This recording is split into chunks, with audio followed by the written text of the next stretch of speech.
વડોદરા લોકસભા ભાજપના ઉમેદવારના સમર્થનમાં વાંકાનેરના યુવાનો વડોદરા લોકસભાના ભાજપાના ઉમેદવાર ડોક્ટર હેમાંગ જોશીના ભાજપાના ઉમેદવાર તરીકે વરણી થતા સાવલીના વાંકાનેર ગામે ભાજપાના કાર્યકર યુવાનોએ આતશબાજી કરી વધામણા કર્યા હતા। વડોદરા જિલ્લાના સાવલી પાસેના વાંકાનેર ગામે ભાજપાના યુવા કાર્યકરોએ લોકસભાની વડોદરા બેઠક માટે ભાજપા શીર્ષ નેતૃત્વએ ઉમેદવાર બદલીને હેમાંગ જોશીને વરણીને આવકારી આતશબાજી કરી સૂત્રોચ્ચાર સાથે સમર્થન કરીને આવકારીને ખૂબ જ જંગી મતથી વિજેતા માટે વિશ્વાસ વ્યક્ત કર્યો છે।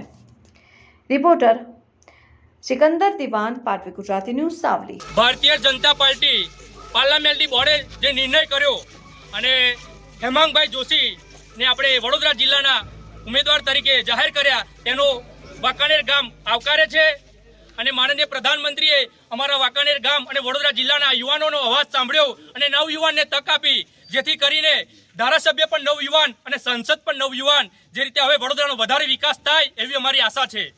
એની અંદર અમારો દલિત સમાજ જે સંપૂર્ણપણે વિકસિત છે અને એ તેઓ પણ ભારતીય જનતા પાર્ટીના ઉમેદવાર શ્રી હેમાંગભાઈ જોશીને સમર્થન માટે તત્કાલ તૈયાર છે।